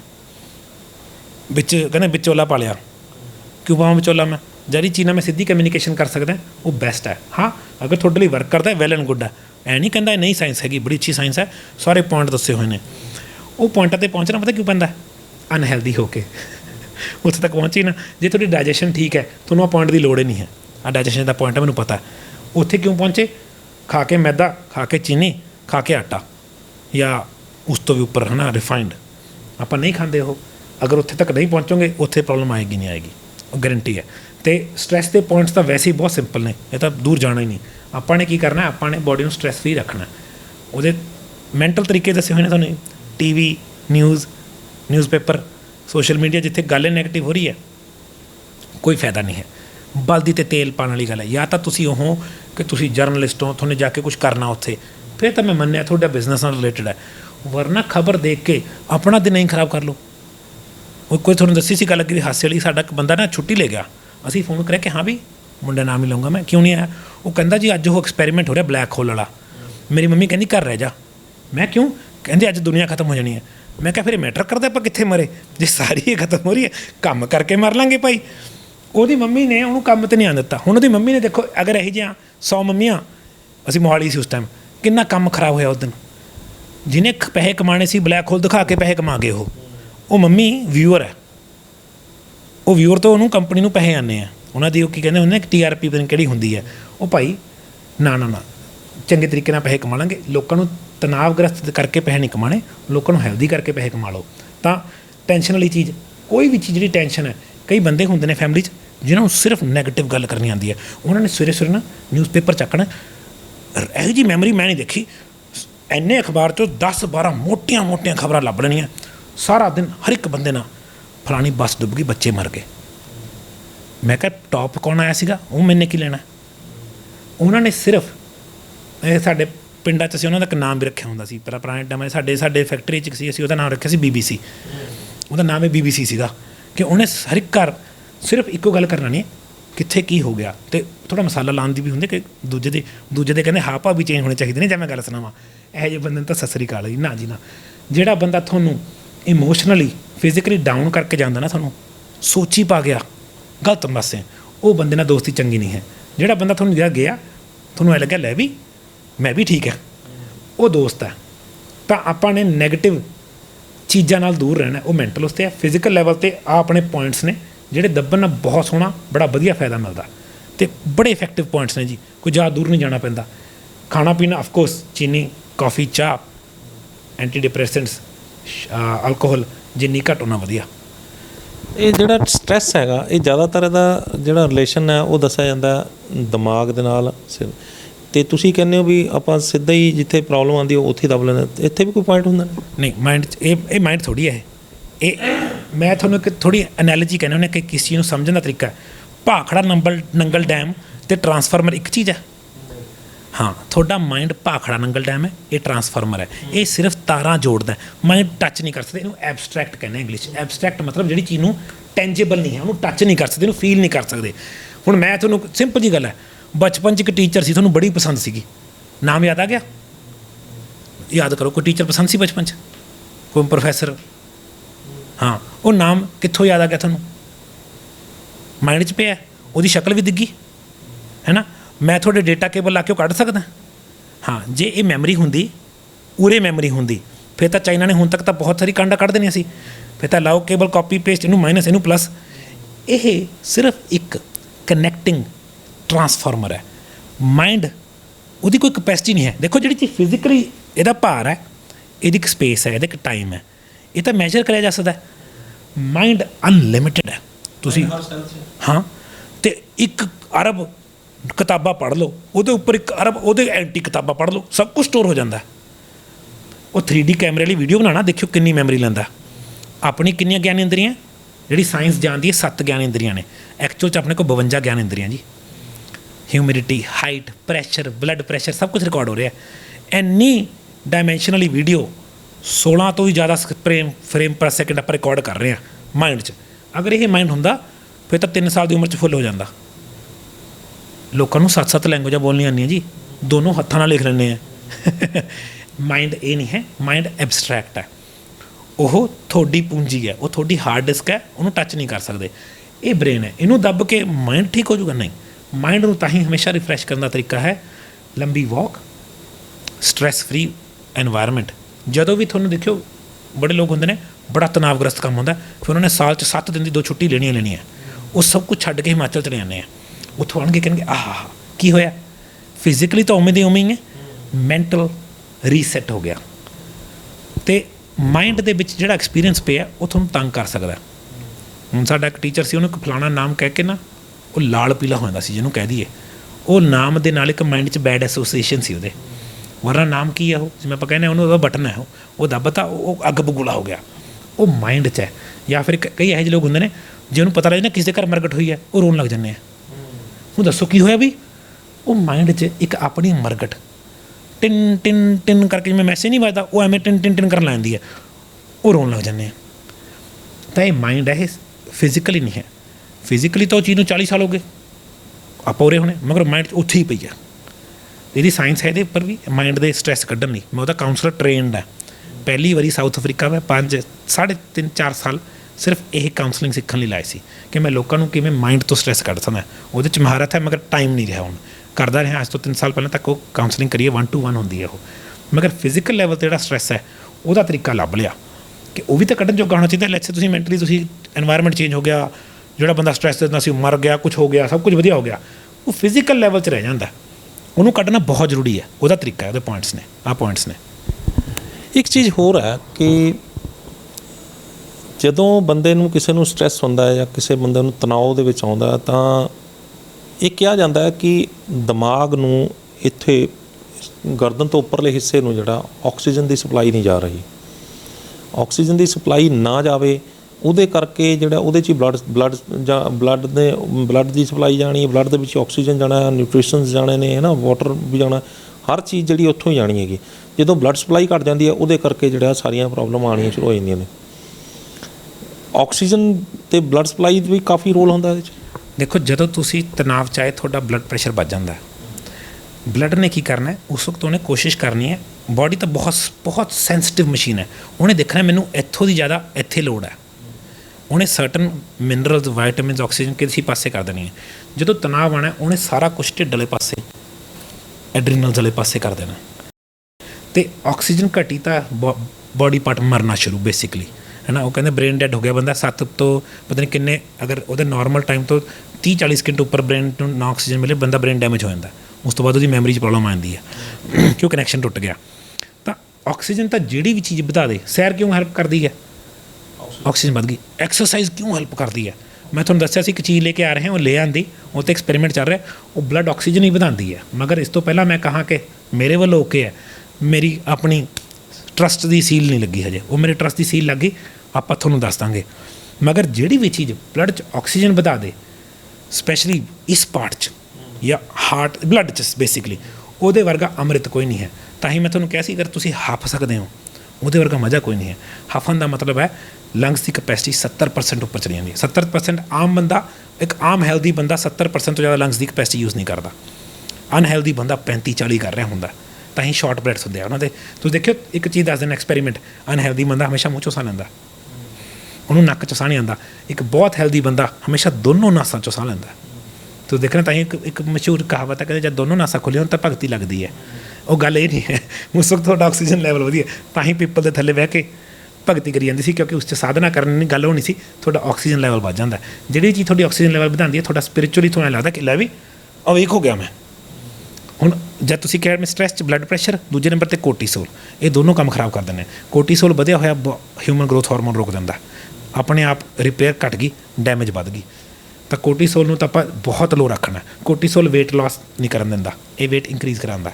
ਜਿਵੇਂ ਇਨਸੂਲਿਨ ਨਹੀਂ ਕਰਦਾ, ਐਕਸਟਰਾ ਸ਼ੂਗਰ ਨੂੰ ਸਟੋਰੇਜ ਕਰ ਦਿੰਦਾ ਫੈਟ 'ਚ, ਸੇਮ ਐਗਜ਼ੈਕਟ ਕੋਰਟੀਸੋਲ ਵੀ ਫੈਟ ਸਟੋਰਿੰਗ ਹਾਰਮੋਨ ਹੈ। 3 ਹਾਰਮੋਨ ਫੈਟ ਸਟੋਰ ਕਰਾਉਂਦੇ ਨੇ, ਇਨਸੂਲਿਨ, ਕੋਰਟੀਸੋਲ, ਐਸਟ੍ਰੋਜਨ। ਤਾਂ ਹੀ ਮੇਲਸ ਦਾ ਵੇਟ ਘਟਾਉਣਾ ਬਹੁਤ ਆਸਾਨ ਹੈ। ਸਾਡਾ ਚੈਲੰਜ ਹੈ, ਅਤੇ ਮੇਰਾ 90% ਕਲਾਇੰਟ ਫੀਮੇਲ ਸੀ ਪਹਿਲਾਂ। ਫੀਮੇਲਸ ਦਾ ਵੇਟ ਘਟਾਉਣਾ ਔਖਾ ਹੁੰਦਾ, ਉਹਨਾਂ ਦਾ ਵੇਟ ਵੱਧ ਜਾਂਦਾ ਐਸਟ੍ਰੋਜਨ ਵੱਧ ਕੇ। ਤਾਂ ਆਪਾਂ ਨੇ ਕੀ ਕਰਨਾ, ਆਪਾਂ ਨੇ ਹਾਰਮੋਨ ਸਮਝਣੇ ਆ, ਆਪਾਂ ਨੇ ਆ ਸਟ੍ਰੈਸ ਪੁਆਇੰਟ ਸਮਝਣੇ। ਇਹ ਤਾਂ ਬਹੁਤ ਵਧੀਆ ਫਰਕ ਹੈ ਇਹਦੇ, ਇਹ ਇੰਨਾ ਜ਼ਿਆਦਾ ਸੋਹਣਾ ਰਿਜ਼ਲਟ ਹੈ, ਫ੍ਰੀ ਦੀ ਚੀਜ਼ ਹੈ ਜੀ। ਸੈਰ ਨਾਲ ਵੀ ਬੰਦਾ ਹੱਫਦਾ ਹੈਗਾ, ਹਲਕੀ ਰਨਿੰਗ ਨਾਲ ਵੀ ਬੰਦਾ ਹੱਫਦਾ ਹੈਗਾ, ਅਤੇ ਪੌੜੀਆਂ ਚੜ੍ਹਨ ਨਾਲ ਵੀ ਹੱਫਦਾ ਹੈਗਾ। ਸਟ੍ਰੈਸ ਵਾਲੇ ਬੰਦੇ ਨੂੰ ਕਦੇ ਪੌੜੀਆਂ ਦੀ ਐਕਸਰਸਾਈਜ਼ ਨਹੀਂ ਕਰਾਉਣੀ, ਉਹ ਗ੍ਰੈਵਿਟੀ ਦੇ ਅਗੇਂਸਟ ਹੈ। ਜਿੱਥੇ ਵੀ ਗ੍ਰੈਵਿਟੀ ਦੇ ਅਗੇਂਸਟ ਕੁਝ ਕਰਨਾ, ਉਹਦੇ ਬਲੱਡ ਸ਼ੂਗਰ ਘਟ ਜਾਣੀ ਹੈ, ਬਲੱਡ ਆਕਸੀਜਨ ਘਟ ਜਾਣੀ ਹੈ, ਕਿਉਂਕਿ ਉਸ ਵਕਤ ਤੁਸੀਂ ਗ੍ਰੈਵਿਟੀ ਦੇ ਅਗੇਂਸਟ ਜਾ ਰਹੇ ਹੋ ਅਤੇ ਹਾਰਟ ਨੂੰ ਪੰਪ ਜ਼ਿਆਦਾ ਕਰਨਾ ਪੈ ਰਿਹਾ, ਚੱਕਰ ਆ ਜਾਂਦਾ, ਜਾਂ ਉਹਨਾਂ ਦੇ ਗੋਡੇ ਦੁਖਣ ਲੱਗ ਜਾਂਦੇ ਆ, ਜਾਂ ਆਊਟ ਆਫ ਬ੍ਰੈਥ ਹੋ ਜਾਂਦੇ ਆ। ਇਹ ਮੇਰਾ ਪਹਿਲਾ ਕੁਐਸਚਨ ਹੈ ਸਟ੍ਰੈਸ ਕੇਸ ਨੂੰ ਮੈਂ ਪੁੱਛਦਾ ਹੁੰਦਾ। ਮੈਂ ਕਿਹਾ ਜਦ ਤੁਸੀਂ ਪੌੜੀਆਂ ਚੜ੍ਹਦੇ ਹੋ, ਸਾਹ ਚੜ੍ਹਦਾ ਕਿ ਗੋਡੇ ਦੁਖਦੇ ਆ, ਸਾਨੂੰ ਪਤਾ ਰਹਿੰਦਾ ਕਿ ਕਿੰਨਾ ਕੁ ਸਟ੍ਰੈਸ ਹੈ। ਇਹ ਮੇਰਾ ਇਵੈਲੂਏਸ਼ਨ ਦਾ ਤਰੀਕਾ ਹੁੰਦਾ। ਉਹਦੇ ਲਈ ਹਰਬਸ ਦੱਸੂਗਾ, ਉਹ ਵੀ ਅਗਲੀ ਕਿਸੇ ਵੀਡੀਓ 'ਚ ਗੱਲ ਵੀ ਕਰਾਂਗੇ। ਮਗਰ ਪੌੜੀਆਂ ਵਾਲੀ ਐਕਸਰਸਾਈਜ਼ ਨਹੀਂ ਕਰਨੀ। ਜਿਹੜੇ ਬੰਦੇ ਨੂੰ ਸਟ੍ਰੈਸ ਕੇਸ ਹੈ, ਜਿਹੜੇ ਵੀ ਅੱਜ ਸਾਰੇ ਹੀ ਗੱਲਾਂ ਸੀ ਉਹ ਸਟ੍ਰੈਸ ਕੇਸ ਹੈ, ਉਹਨੇ ਕਦੇ ਵੀ ਉਹ ਨਹੀਂ ਕਰਨਾ ਕਿ ਲੰਬੇ ਤੌਰ 'ਤੇ ਹਫਾਉਣ ਵਾਲੀ ਐਕਸਰਸਾਈਜ਼। ਉਹਦੇ ਲਈ ਕਿਵੇਂ ਰਿਕਮੈਂਡ ਕਰਦੇ ਹਾਂ, 3 ਮਿੰਟ ਦੀ ਵਾਕ, 20 ਸਕਿੰਟ ਦੀ ਜੋਗ, ਫਿਰ 3 ਮਿੰਟ ਦੀ ਵਾਕ, 20 ਸਕਿੰਟ ਦੀ ਜੋਗ। ਉਹਨੇ ਇੰਨਾ ਤੰਗ ਨਹੀਂ ਕਰਨਾ ਕਿ ਵਾਕ ਹੀ ਸਟ੍ਰੈਸਫੁਲ ਹੋ ਜਾਏ।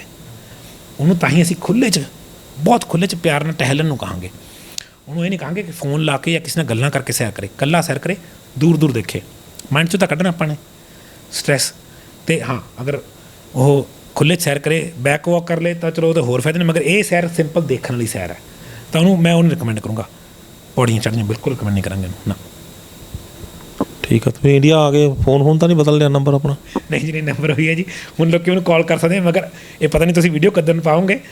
ਮੈਂ ਹੈਗਾ, ਲਾ ਲਓ ਤੁਸੀਂ 7 ਜੂਨ ਤੋਂ 10 ਜੂਨ ਤੱਕ ਮੈਂ ਇੰਡੀਆ 'ਚ ਹੈ। ਅਗਰ ਮੈਨੂੰ ਕਾਲ ਕਰਨੀ ਹੈ, ਮੋਸਟ ਵੈਲਕਮ। ਨਹੀਂ ਚੱਕ ਪਾਊਂਗਾ, ਕਾਲ ਬੈਕ ਕਰ ਲੂੰਗਾ।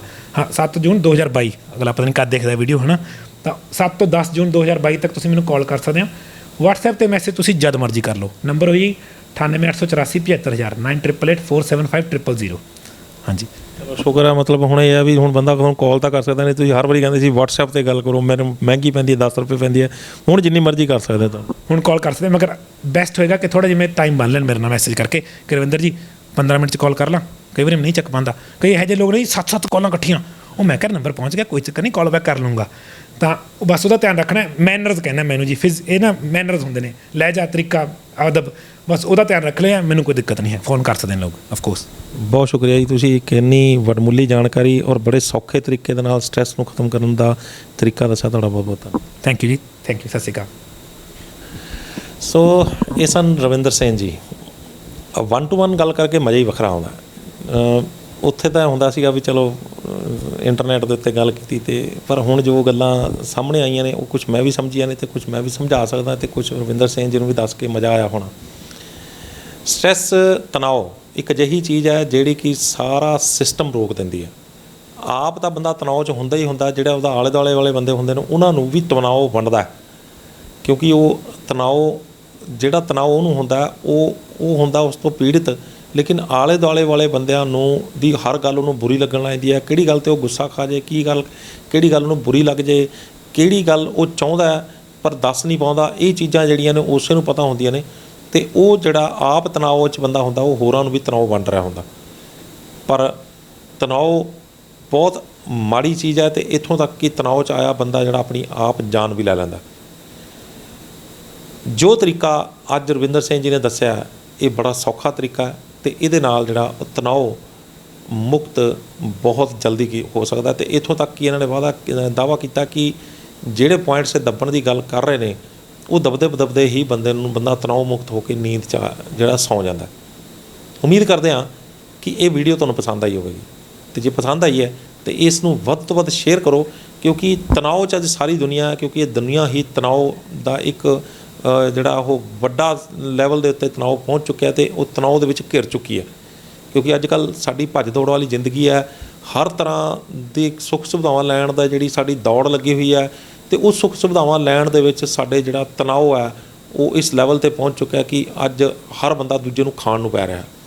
ਅਤੇ ਜੇਕਰ ਇਸ ਵੀਡੀਓ ਨੂੰ ਦੇਖ ਕੇ ਚੰਦ ਲੋਕ ਵੀ ਠੀਕ ਹੁੰਦੇ ਨੇ ਆਪਣਾ ਇਲਾਜ ਖੁਦ ਕਰਕੇ, ਤਾਂ ਅਸੀਂ ਸਮਝਾਂਗੇ ਕਿ ਇਸ ਵੀਡੀਓ ਨੂੰ ਬਣਾਉਣ ਦਾ ਮਕਸਦ ਕਾਮਯਾਬ ਰਿਹਾ। ਅਤੇ ਜੇਕਰ ਕਿਸੇ ਨੂੰ ਰਵਿੰਦਰ ਸਿੰਘ ਜੀ ਦੀ ਲੋੜ ਹੈ, ਅਤੇ ਉਹ ਰਵਿੰਦਰ ਸਿੰਘ ਜੀ ਤੋਂ ਸਿੱਧਾ ਸੰਪਰਕ ਕਰਨਾ ਚਾਹੁੰਦੇ ਆ, ਤਾਂ 98 884 75000 ਦੇ ਵਿੱਚ ਉੱਤੇ ਫੋਨ ਕਰਕੇ 8 ਜੂਨ ਤੱਕ ਉਹ ਸਿੱਧਾ ਫੋਨ ਕਰ ਸਕਦੇ ਨੇ, ਅਤੇ ਇਹਨਾਂ ਨਾਲ ਸੰਪਰਕ ਕਰ ਸਕਦੇ ਨੇ, ਅਤੇ ਆਪਣਾ ਇਲਾਜ ਉਹਨਾਂ ਤੋਂ ਵੀ ਕਰਵਾ ਸਕਦੇ ਨੇ। ਅਤੇ ਜੇਕਰ ਅਜਿਹਾ ਹੁੰਦਾ ਤਾਂ ਅਸੀਂ ਸਮਝਾਂਗੇ ਕਿ ਇਸ ਵੀਡੀਓ ਨੂੰ ਬਣਾਉਣ ਦਾ ਮਕਸਦ ਵੀ ਕਾਮਯਾਬ ਰਿਹਾ। ਸਾਡੇ ਚੈਨਲ ਨੂੰ, ਸਾਡੇ Facebook page news Asia Punjabi ਨੂੰ ਲਾਈਕ, ਸਬਸਕ੍ਰਾਈਬ ਅਤੇ ਫੋਲੋ ਕਰਨਾ ਨਾ ਭੁੱਲਿਓ। ਅਗਲੀ ਵਾਰ ਫਿਰ ਹਾਜ਼ਰ ਹੋਵਾਂਗੇ ਇੱਕ ਨਵੇਂ ਮੁੱਦੇ, ਇੱਕ ਨਵੇਂ ਮਹਿਮਾਨ ਦੇ ਨਾਲ। ਉਦੋਂ ਤੱਕ ਮੈਨੂੰ ਦਿਓ ਇਜਾਜ਼ਤ। ਧੰਨਵਾਦ।